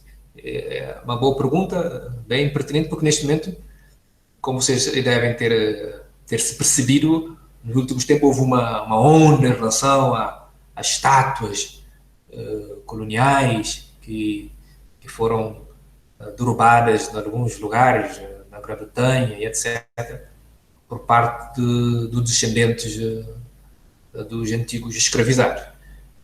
No caso dos Estados Unidos houve isso também, e isso levou que em Cabo Verde se perguntasse, se questionasse qual é o lugar, o que é que se deve, qual é a reflexão que se deve ter em relação à presença no espaço público do património erigido, nesse caso os monumentos e praticamente das estátuas. É uma questão tabu ainda, em certa medida, não se discute muito nas academias, apenas já começa a discutir se a presença de algum desses monumentos no espaço público é adequado. Alguns, até com uma postura mais radical, defendem a destruição desses monumentos. Outros, eu estou mais nessa linha, defendem que esses monumentos devem ser tombados e estudados nos lugares adequados, nos museus e nas universidades, e, no fundo, repaginar o espaço patrimonial com novos patrimónios, novas estátuas, que refletem a história da luta pela independência e também da resistência secular e milenar dos povos que foram colonizados. Mas ainda no caso cabo-verdiano é um assunto tabu, tem-se discutido pouco. O pouco se discutiu foi mais induzido por aquilo que se passou com algumas estátuas, se não me engano, do Rhodes na África do Sul e também de um outro, cujo nome agora não me recordo, nos Estados Unidos. Há ainda uma presença massiva na toponomia das cidades, de nomes coloniais e também de monumentos coloniais. Agora, por outro lado, também é preciso referir que, no que toca a grandes construções do período colonial, que a posição ainda não é tão consensual daqueles que estudam essa matéria. Como são monumentos que foram construídos pelos africanos escravizados, ou seja, custa-lhe muito sangue, questiona-se se destruir ou marginalizar esse património regido não seria um desrespeito pelo suor e sangue dos africanos que construíram esses monumentos, ou se mantê-los seria uma forma de reconhecer a presença colonial. Eu, do meu ponto de vista, a virtude está no meio, no fundo, uma posição mais equilibrada.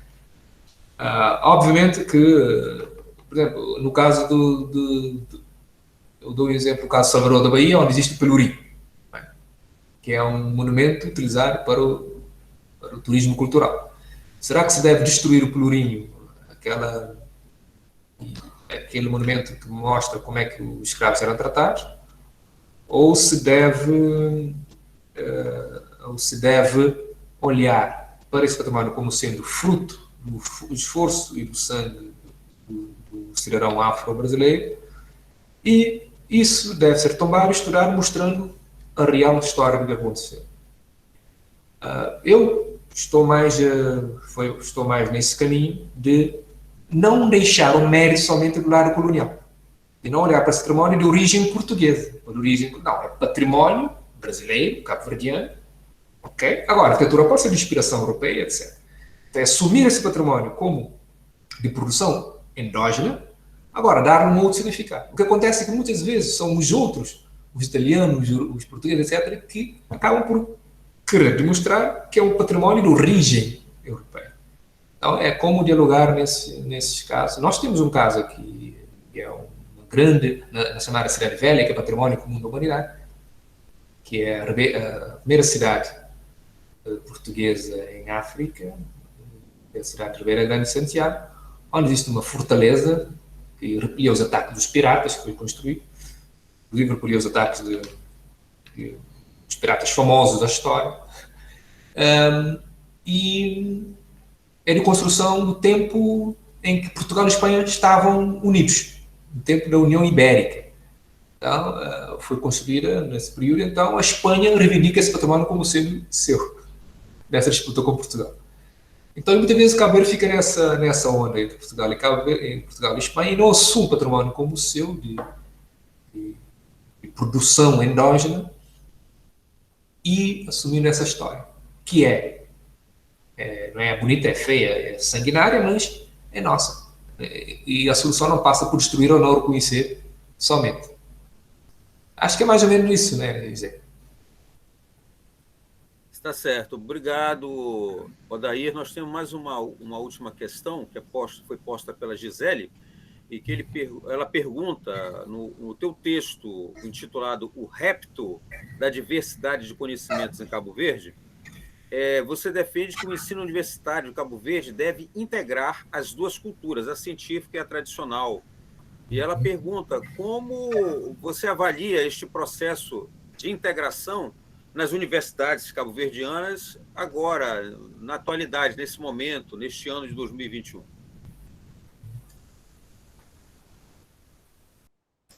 Tá? Obrigado, Gisele. Tem outras questões, Guilherme? Só essa, né?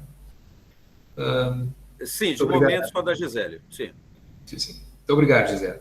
O texto que eu vos enviei, acho que era 2006, não é? Se não me engano. Pronto. Já se passaram alguns anos. 6. Infelizmente, as notícias não são boas, Gisele. Essa defesa de integração ainda está muito longe da realidade. Mas também não é só em Cabo Verde. Também em outros países africanos. Não só. Mesmo nos países europeus, não tem sido fácil a ideia de integrar o conhecimento científico e o conhecimento produzido em outras latitudes, ou em outras esferas, nos currículos universitários. Aliás, essa é uma das lutas até, não só da perspectiva pós-colonial em África, mas também na América Latina, que é a inclusão de outros sistemas. Agora, a sua não inclusão formal não impede a sua existência. Isso também acontece em outros campos. No campo da justiça, isso é visível. Em Moçambique, por exemplo, em Angola, onde inclusive, se em alguns países, como é o caso de Moçambique, se reconhece oficialmente a existência de uma diversidade de ordenamentos jurídicos, ou seja, outros tipos de tribunais, para além de tribunais profissionais, em Angola não se reconhece, mas eles existem. Então, o que é que nós encontramos muitas vezes nesses países? São sistemas de ensino que atuam nas comunidades, okay? Mas não são reconhecidos. É o caso na Guiné-Bissau, ou mesmo no Senegal, são chamadas escolas corânicas, escolas do Islã. Em Cabo Verde, devido ao aumento da presença de imigrantes do continente aqui nas ilhas, é uma preocupação que surge. É uma curiosidade que surge de saber se também o ensino informal islâmico está sendo dado em Cabo Verde. No caso do ensino informal na língua cabo-verdiana, também faltam estudos que atestam isso. É evidente que como é que nós encontramos, como é que nós suspeitamos dessa existência, enquanto professores das universidades? É a maneira como os nossos estudantes pensam e produzem conhecimento. Por isso que eu defendo que tem que haver essa integração. Que nós temos, tal como defendia o José Negrão, o texto que eu vos passei, na citação dele, esse autor moçambicano, nossos estudantes utilizam a língua portuguesa, mas o seu pensamento é composto por outras cosmovisões, por outras línguas, por outras produções, outros conhecimentos. Nós vemos que vem do campo tradicional.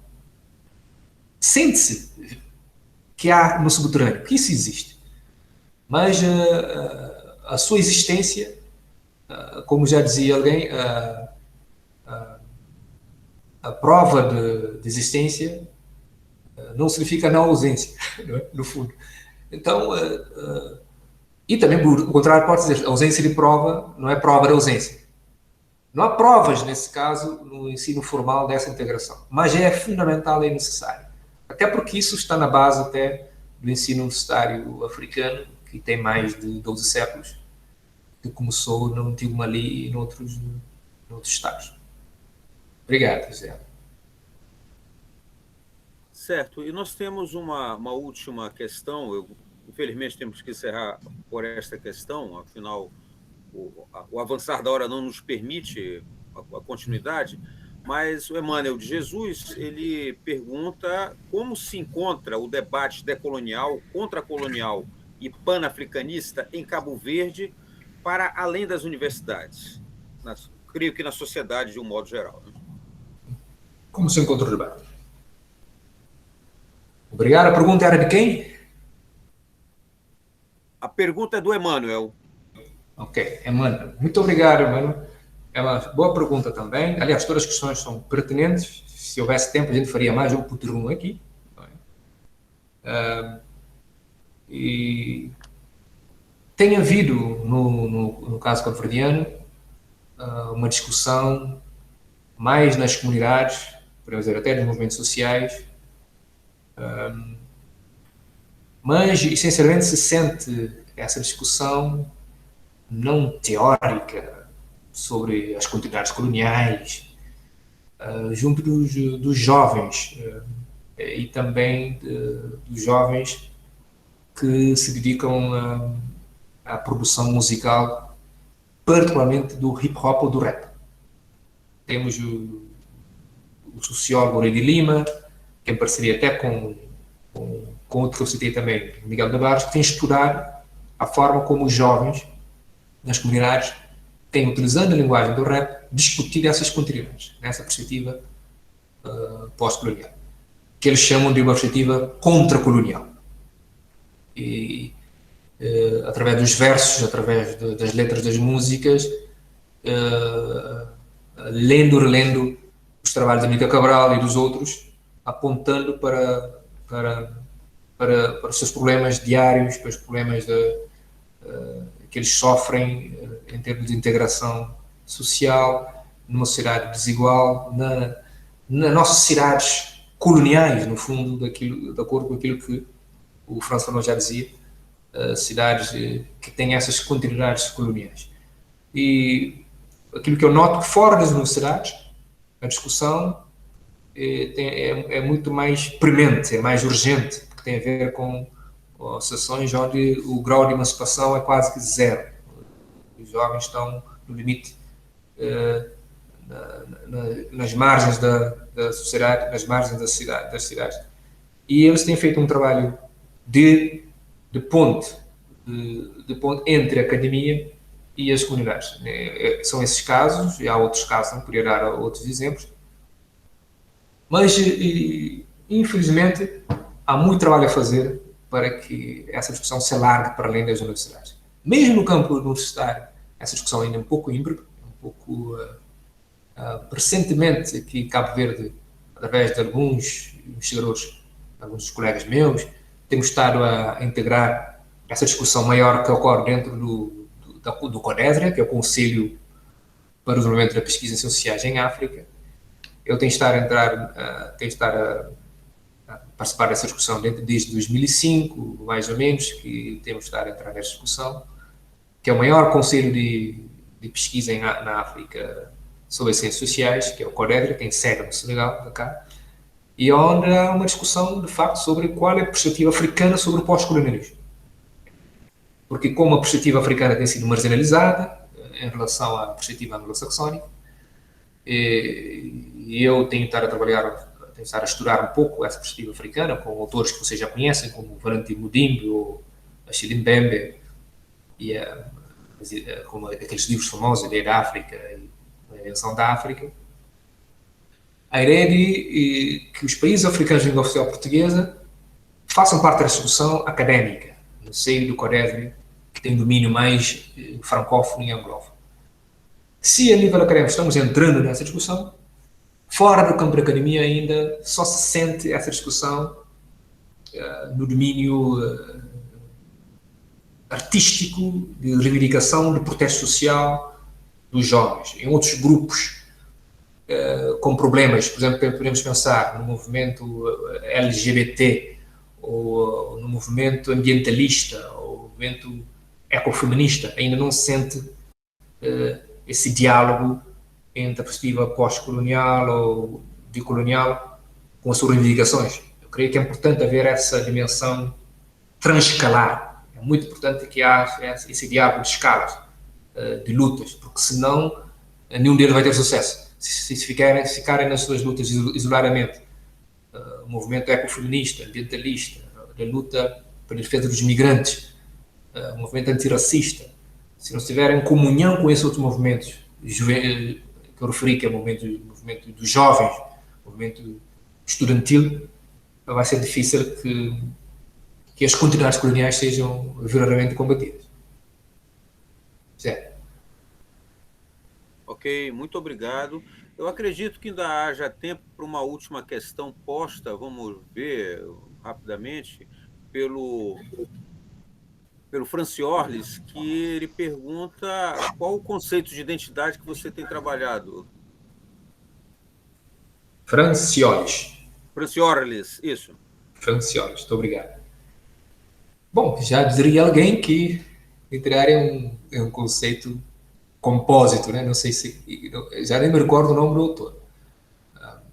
Até há um outro que dizia que as identidades são assassinas, né? É o Amin Malouf, se não me engano. Então não é fácil responder essa pergunta, né, Franciosa? O conceito de identidade. O que eu posso dizer é que em Cabo Verde, nos últimos anos, 20 anos, tem havido uma discussão muito forte sobre a identidade cabo-verdiana. O panorama identitário cabo-verdiano no período após a independência, no período pós-colonial. Eu citei até um outro autor ao longo da minha exposição sobre essa questão. O que se nota é que, de facto, há uma subalternização, se quiserem, do lado afro-negro da identidade cabo-verdiana. Os conceitos de mestiçagem, de criolidade, são problemáticos, é de origem colonial, muitas vezes instrumentalizado no contexto colonial. É muitas vezes utilizado engrandecendo o lado europeu desta mensagem do crioulo. Como nós já vimos aqui, toda a estrutura de produção de conhecimento, com base na ciência moderna, leva a isso. Então, é preciso que haja uma mudança a esse nível para que se reconheça a herança afro-negra na identidade cabo-verdiana. Então, eu trabalho com esse conceito de uma identidade plural, né, diversa, e que deve reconhecer todos os aportes que influem e que transformam a identidade cabo-verdiana como identidade cosmopolita. Agora, é um cosmopolitismo que mostra-se como sendo um cosmopolitismo hegemónico. Porquê? Porque ainda quem é protagonista dessa identidade são as elites. Porque eu apelido esse cosmopolitismo de hegemónico. A ideia, então, é de reconhecer o lado subalterno dessa identidade, desse cosmopolitismo. Olhar para os imigrantes cabo-verdianos que estão na diáspora, essa diáspora enorme cabo-verdiana. Olhar também para a componente desse cosmopolitismo, são os imigrantes que chegam. Nós temos mais pessoas fora de Cabo Verde do que dentro. Então, o nosso cosmopolitismo é subalterno. É fruto até da imigração clandestina de pessoas que saíram desde o século XVI a XVII à procura de melhores condições no Senegal, depois nos Estados Unidos, etc. Há registro de presença de pessoas que saíram das ilhas de Cabo Verde desde o século XVI a XVII no Canadá, nos Estados Unidos. Então, muitas vezes o que falta mesmo é reconhecer essa diversidade da identidade cabo-verdiana, essa pluralidade, reconhecendo esse cosmopolitismo subalterno nesse espaço de encontrão, no fundo, violentão no meio Atlântico. Creio que é isso, né, Guilherme? Certo. Muito obrigado, Odair. Obrigado pelas suas palavras. Eu acredito que nós temos uma diáspora também que temos que vencer, que é uma diáspora acadêmica, né? Temos muito de uma migração subliminar, né? De uma transmigração, um transnacionalismo subliminar entre os nossos países, entre as nossas regiões, as nossas histórias, e que a gente precisa quebrar esse ciclo, né? E esses círculos que são viciosos do distanciamento do desconhecimento, né? Então, inclusive, eu faço uma provocação para nós, a partir desse encontro também, retomarmos, além do nosso contato, retomarmos possibilidades se não pesquisas efetivas, pelo menos um diálogo mais próximo, né? Em relação a essa presença, tanto dos africanos, de uma cultura, de uma tradição africana que vem por essa Costa Douro, né? Como era dito antigamente, e a partir do Cabo Verde alcança a nossa região, em termos numéricos concretos, a Amazônia, onde você tem o maior número de quilombos reconhecidos no Brasil. Então, isso não é à toa, né? Pode não ter havido a maior população em números concretos de negros escravizados, de africanos escravizados, melhor dizendo, em relação ao restante do Brasil. Mas aqui nós temos uma cultura subliminar muito latente que nos aproxima, né? Então, eu acredito que a gente precise verificar um pouco mais, a partir dos dados do colonizador, que foi o que nos restou, dados históricos, né? No caso, em termos de se fazer ciência, quando eu digo que nos restou, são as anotações da Companhia de Jesus, ou então as anotações da Companhia do Grão-Pará e Maranhão, né? Que pode nos dar esses rastros para que a gente possa, a partir daí, buscar esse retorno, né? Que, por sinal, os retornados também existem, né? Em África, né? Eu acredito que em Gana existe um bairro de brasileiros, ou melhor, de retornados brasileiros, né? Que os africanos que aqui estavam e, posteriormente, conseguiram retornar após todo esse processo de escravização, que continua latente, mas continua, né? Então, o que eu lanço nesse momento é que a gente possa manter esse contato em outras oportunidades, outros diálogos, como o Putirum, ou mesmo que você venha a promover junto com os estudantes, com o pessoal da Universidade do Cabo Verde, e que a gente está aqui disponível a participar com toda certeza. Tá certo? Muito obrigado mais uma vez. Não, eu que agradeço. Eu creio que falaste tudo. Tendo em conta que a biblioteca colonial é que é dominante, não é? Nós temos, muitas vezes, somos obrigados a recorrer a essa biblioteca, é utilizar aquela visão de Derrida, é tentar ler no subtexto, ver o que é que a gente pode tirar das entrelinhas, não é? Para procurar produzir um conhecimento mais inclusivo e procurar outras fontes também, as fontes orais e tudo mais. Sim. E eu estou disposto aqui, na Universidade de Cabo Verde, nos programas em que trabalho, aumentar essa mobilidade, mesmo que virtual online. Agora, nesses novos tempos, não é? Eu estou disposto a receber estudantes online ou investigadores para a gente continuar esse diálogo e vamos aceitar formas de colaboração para não ficarmos tão distantes. Podem contar comigo. E agradeço mais uma vez o convite. Está certo. Muito obrigado. É o que eu disse. Nós estamos distantes, mas não estamos isolados, né? Acho que esse é a tônica desse momento. Então, agradeço a todas e a todos que se fizeram presentes nesta tarde, participando desse encontro com o professor Odair Varela, e gostaria também de comunicar ao Odair que até semana que vem nós iremos encaminhar as certificações da participação conosco, né? Infelizmente, nós não temos muita coisa além disso para oferecer em relação a essas palavras tão precisas e tão enriquecedoras para nós todas aqui, tá? Então, gente, muito obrigado mais uma vez e esperamos vocês no próximo encontro do nosso Putirum, tá? Alguém gostaria de falar alguma coisa antes de finalizar?